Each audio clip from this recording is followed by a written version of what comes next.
अच्छा जी, हम स्टार्ट करते हैं। This is the answer sheet, this is the original answer sheet. आप में से जो भी पेपर डिलीवर्ड में जाएगा during the writing paper they will be giving you writing answer sheet. This is your writing task 1, ठीक है। और इसके अंदर सिंपली ये है कि दिस इज़ राइटिंग टास्क 1, और जो राइटिंग टास्क 2 वाली होती है उसमें यहाँ पे राइटिंग टास्क 2 आ रहा होता है। इससे हट के दोनों में क्या डिफरेंस है? डिफरेंस कोई भी नहीं है, दे बोथ आर सेम। यहाँ पे लिखा है candidate name, you will be writing your name. Candidate number, वो जब बुकिंग करते हैं either you are appearing in British Council, IDP, AEO, जहाँ भी जाएंगे they will be given you candidate number, you have to put here. Then this is a centre number, centre number भी आपको दे देते हैं ब्रिटिश काउंसिल का, AEO के, आईडीपी के। Then test module, this is academic और जनरल ट्रेनिंग, आपने इसमें से क्लिक करना होता है। And then test date, date जो है वो आप यहाँ पर बता देते हैं, डे, मंथ, ईयर, ठीक है। और ये शीट, अगर आप 2 शीट्स यूज़ कर रहे हैं you will be writing 1 of 2, और अगर आप जो है यहाँ पर एक ही यूज़ कर रहे हैं तो 1 of 1 आप लिखेंगे, 1 of 1 एंड 1 of 2, ये आप लोगों ने इस तरह लिखना होता है। दोनों केसेस में आपका ये जो चीज़ है, this is like paper you will be writing, and this is the original answer sheet जो आपको मिलती है वहाँ पर। और सेकंड पेज पे यहाँ तक आपने कंप्लीट करना है। When you are doing writing task 1, तो राइटिंग टास्क 1 में यहाँ तक आपने फिनिश करना होता है, और राइटिंग टास्क 2 में आप एक शीट एक्स्ट्रा ले सकते हैं। अब चाहे आपका टास्क 1 हो चाहे आपका टास्क 2 हो, आप लोगों ने क्या करना है, let me tell you, like आप लोगों ने यहाँ पर लिखना होता है, दोनों केसेस में आपके जो नंबर ऑफ वर्ड्स हैं दे आर 150, ठीक है। और जो आपको टाइम मिलता है दैट इज 20 मिनट्स। ये आपके टास्क 1 के होते हैं, राइटिंग टास्क 1 के। और राइटिंग टास्क 2 के जो है आपके पास यू हैव 40 मिनट्स। कितने मिनट्स राइटिंग टास्क 2 के? 40 मिनट्स, 20 मिनट्स एंड 40 मिनट्स। अब ये जो टास्क आपका है, this is writing task 1। When you are going to write your answer, आपकी मर्जी है कि आप पहले राइटिंग टास्क 2 लिखें या राइटिंग टास्क 1 लिखें। If you are writing task 2 तो आप ये वाला काम पहले करेंगे 40 मिनट्स वाला, दैट इज ऐसे। और अगर आप राइटिंग टास्क 1 में जाएंगे तो फिर आपने क्या करना है, you will be going for this sheet writing task 1। इसके ऊपर आपने 20 मिनट्स में 150 वर्ड्स लिखने होते हैं, और यहाँ पे जो आपने वर्ड्स लिखने हैं you will be writing 250 words. 150 words are for writing task 1 and 250 words are for writing task 2। ये काम आपने करना होता है। अब आपको जो मार्क्स मिलते हैं वो किस बेस पे मिलते हैं, ये ज़रा देखिएगा। You will be getting marks on the base of, ये मेरे पास आ रहा है TA, टास्क अचीवमेंट, ठीक है। Then I have lexical resources. Lexical resources में आपकी वोकेबलरी होती है। ये जो आपके पास है, TA is task achievement, CC is cohesion and coherence, LR is lexical resources, GR is grammatical range and accuracy. तो आपने टू द पॉइंट लिखा अकॉर्डिंग टू द टॉपिक, ये भी देखा जाता है। You are writing with connectors, you have to connect sentence to sentence, paragraph to paragraph, and then within sentence भी connectors लगाना है। तो lexical resources mean vocabulary, GRA mean grammatical range and accuracy. अगर आप 150 या 250 below word लिखते हैं तो this is under length, okay. आप नंबर ऑफ वर्ड्स भी आपके काउंट होते हैं कि आपने 150 लिखे हैं या 250 लिखे हैं, नहीं लिखे। पेनल्टी किसी सूरत में भी पड़ सकती है, ऑफ द टॉपिक। अगर आप टॉपिक से हट गए हैं तो it is going to be off the topic. Memorise रट्टा लगाया हुआ है तो आपका ये चले जाएगा। एलिजिबल मीन कि ये पढ़ा ही नहीं जा सकता। ये इस तरह की चीज़ें हैं जो आपने अपने माइंड में रखनी होती हैं when you are going to do your test. अब ये तो एक्सीड करते हैं तब क्या होता है? अच्छा, एक्सीड करते हैं तो आप 280 तक चले जाएं, और यहाँ पे आप 180 तक चले जाएं। 20 वर्ड्स और 30 words extra you can write, लेकिन उससे ज़्यादा आपने नहीं लिखना। अब अगर गलतियां निकलती हैं तो वो तो प्रॉपर काउंट हो गया ना। जाहिर है गलतियाँ तो आपकी काउंट होंगी, किसी भी जगह आपकी गलतियाँ काउंट होंगी। कोई भी काम आप ऐसा करेंगे तो उसमें आपकी मिस्टेक्स तो आएंगी। तो मिस्टेक्स नहीं करनी, बेसिकली ये 4 चीज़ें देखी जाती हैं। ये 4 चीज़ें देखी जाती हैं। कनेक्टर्स क्या होते हैं? कनेक्टर्स होते हैं जैसे moreover, in addition, furthermore, however, while, although, but, but and, इस तरह के जो वर्ड्स हैं ना, दे आर योर कनेक्टर्स। तो ये आप लोगों ने लगाने होते हैं। अच्छा, अब ये तो आपको आंसर शीट्स का पता चल गया। अब हमने क्या करना है, हमने आज की डेट में एक तो हमने लेटर राइटिंग करना है। This is formal letter. जो जीटी वाले हैं आप लोगों के लिए फॉर्मल लेटर होगा, और जो एकेडमिक वाले हैं आप लोगों के लिए होगा, हम लाइन ग्राफ या कोई भी जो पहले नहीं किया वो हम करेंगे। We can do this. Pie chart. अच्छा, लाइन ग्राफ आप लोगों ने पहले किया हुआ है? Yes, sir. Okay, after line graph we have bar chart. Pie chart पे आप कंफ्यूज हो जाते हैं। हम सारा करेंगे। मैप भी किया हुआ है? नहीं किया? मैप नहीं किया। मैप नहीं किया। हम ना सीक्वेंस में इसी फाइल को लेकर चलेंगे। Like after line graph then we have maps. Maps के बाद हमारे पास आ जाते हैं बार चार्ट। बार चार्ट के बाद प्रोसेस डायग्राम है, टेबल है, पाई चार्ट है, सारी चीज़ें इसमें आएंगी। आज हम ये कर लेते हैं। अच्छा, इसके अलावा एकेडमिक का हम ये करेंगे, जीटी का हम जो है लेटर राइटिंग करेंगे, फॉर्मल लेटर, और apart from that we have essay. This is your advantage disadvantage essay. ये वाला ऐसे भी हमने करना है। ऐसे भी करते हैं हम। क्विकली इस लेटर को भी देखेंगे, क्विकली हमने इसको देखना है, क्या कहते हैं, मैप को भी, और फिर हम इस पर आ जाते हैं।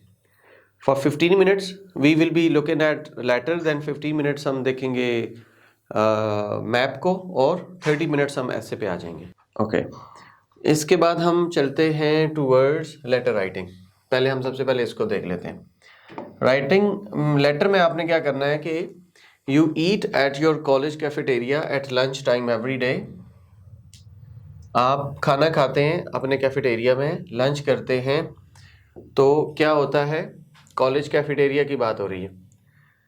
How ever you think need some improvements, वहाँ पे कुछ इम्प्रूवमेंट्स चाहिए। Write a letter to the college magazine. अब कॉलेज मैगजीन में आप किसी को लिख रहे हैं तो आपको नहीं पता ना कि वहाँ पे कौन है। कोई डायरेक्टर होगा, एकेडमिक हेड होगा, कोई ऐसी चीज़ होगी, तो it is going to be formal letter. अब 3 चीज़ें आपने उसमें बतानी है। Explain what you like about the cafeteria, what you like एक, say what is the wrong with it, उसमें क्या आपने पसंद किया, क्या ना पसंद किया, क्या चीज़ अच्छी है, क्या चीज़ बुरी है। Suggest how it could be improved. तीसरा पॉइंट आपने बताया है कि वहाँ पे कुछ इम्प्रूवमेंट्स चाहिए, तो ये इम्प्रूवमेंट्स किस किस्म की हैं। हमारे पास जब भी ये स्टेटमेंट आती है, हमने ज़्यादातर ना ये 3 बुलेट पॉइंट्स होते हैं। ये बुलेट पॉइंट होता है, फिर इसके नीचे बुलेट पॉइंट होता है, फिर इसके नीचे बुलेट पॉइंट होता है। लेकिन ये चूँकि हमने आंसर एक ही पेज पर लेकर आना था, तो हमने इसको ले आए over here like in a single row. अब हमने आइडेंटिफाई करना है कि either it's academic, it is formal letter, semi formal और इनफॉर्मल। तो यहाँ पर आप देखें तो it is formal letter which can be identified in several ways. क्यों है formal letter? The tone which is straight forward and direct. The use of dear sir, वो तो यहाँ पे आप लोगों ने डियर सर या डियर मैडम लिखना होता है। यहाँ पर वो आ जाता है कि आपने लेटर ऐसे स्टार्ट करना है, and you will be starting your letter from here. इसके ऊपर कुछ भी नहीं लिखना होता, ठीक है। Absence of contractions.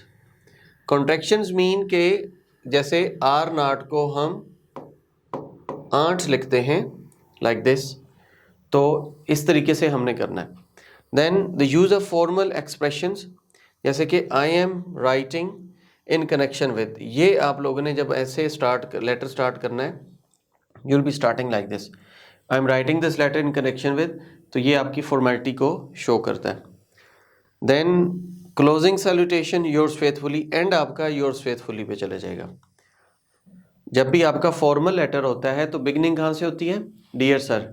एंडिंग कहाँ पर होती है? Yours faithfully. Dear sir, yours faithfully. Okay, और अब हम इसके मॉडल आंसर की तरफ चलते हैं। कि हमारे पास जो आंसर है, ये देखें, ये एंड आपका योर्स फेथफुली जा रहा था। योर्स फेथफुली से ऊपर हम आते हैं, ये यहाँ से आपका लेटर स्टार्ट हो रहा है, ये डियर सर से। अब एक दफ़ा हम इसको साथ साथ क्विकली देख भी लेते हैं। I am writing this letter in connection with, कैसे हो रहा है जी? I am writing in connection with our college cafeteria, ये तो आपने एज इट इज़ लिख देना। I am writing this letter in connection with college cafeteria. I'm writing this letter in connection with my course at this time. I'm writing this letter in connection with my recent stay in hotel. ये आपका standard एक जुमला हो जाता है। Since almost every student spends some time here every day.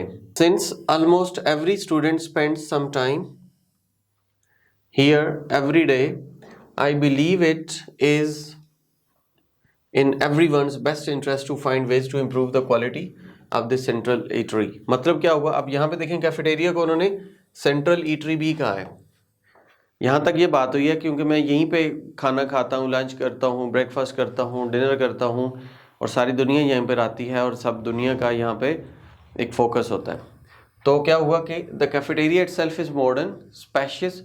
वहाँ पे पहला पॉइंट था what do you like about the cafeteria. तो मॉडर्न भी है, स्पेशियस भी है, अट्रैक्टिव भी है। What do you mean by spacious? हाँ, ओपन स्पेस है इसकी, वाइड है। The newly painted murals of the sea side give the seating area and open area and outdoor feeling. मतलब क्या हुआ कि आप लोगों ने वहाँ पे जो एक सी साइड की पेंटिंग करवाई है, जैसे पानी है, सी है, तो ऐसे लगता है कि आप किसी ओपन एरिया में बैठे हुए हैं। You feel that you are in open and area and outdoor area you are sitting, which makes it very pleasant to eat meals there. This is the further enhanced by the large green plants and the flowering water fountains. दो तीन और चीज़ें भी हैं, green plants भी हैं और वहाँ पे water fountains भी हैं. So such kind of look when you see, तो आपको ऐसे लगता है कि you are somewhere outside. ये था उसकी फेवर में बात हो रही है. And here you have to talk some problems you are facing. The main problem with the cafeteria is the food served. The first problem is about the food. अब food में क्या problem है? First of all, there is very limited selection is available. Main point, he talked about food. Food के अंदर what are the different problems? One is limited selection.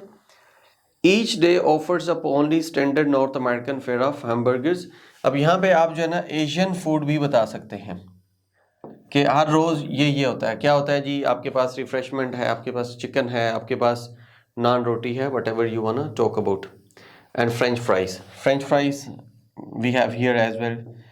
Nuggets भी होते हैं। Not only in this selection unhealthy but also uninteresting. The first thing is food, second thing is menu is limited, third thing is what is in the menu, and the fourth thing is if this thing is in the menu that is unhealthy. ठीक है, this selection is going to be unhealthy but also uninteresting day in and day out. We have so many international students on campus. अब जो आपको यहाँ पे खिलाया जा रहा है according to North American ये चीज़ें तो हैं, but they have international students there. They have from Asia, they have from China, they have from Italy. So there should be some Italian food, some Chinese food, some Asian foods. तो ये भी होने चाहिए. They have lots of many international students on campus. It would be wonderful to have some curries. ठीक है, और ये आपके कुछ आप बीच में ऐड कर सकते हैं कि ये मेन्यू भी होने चाहिए, ये होना चाहिए, ये होना चाहिए. सेकेंडली में जब हम जाते हैं तो यहाँ पे था जैसे फर्स्ट ऑफ ऑल एक चीज़ और secondly, these are connectors. Since this is a student cafeteria, prices need to stay low. We have unfortunately seen दो चीज़ों का यहाँ पे डिस्कशन हुई है. एक आपकी डिस्कशन हुई है जो आपके पास है लिमिटेड सिलेक्शन फूड की, और दूसरा आपके पास प्राइसेस का जिक्र हुआ है. तो लिमिटेड सिलेक्शन थी, आफ्टर लिमिटेड सिलेक्शन उसके अंदर क्या क्या था, दैट इज़ अनहेल्दी. और चूंकि इंटरनेशनल स्टूडेंट्स हैं, there should be variety and the prices should be low. I am sure if we offer wider range of foods a better prices the cafeteria will continue run potentially. यानी कि आपने जो उसको पहले बताया कि उसकी फेवर में बातें, फिर बताया कि जो नेगेटिव है, और थर्ड आपने उसको सजेशन दे दी कि आप अपनी प्राइसेस को कम कर लें, तो क्या होगा, the cafeteria will continue run profitably as more students use to eat there. यहाँ पे ज़्यादा लोग आएंगे तो ऑब्वियसली आपका सेल ज़्यादा होगी, तो प्रॉफिट ज़्यादा होगा। This is your letter and you have to write, how many words you have to write, कितने वर्ड्स लिखने होते हैं? 150 वर्ड्स लिखने होते हैं। तो आप 160 लिख दें, 170 लिख दें, 180 लिख दें, नो इशू। तो क्लियर है, ये आप लोग लेटर लिख के भेजेंगे भी मुझे, इट्स क्लियर।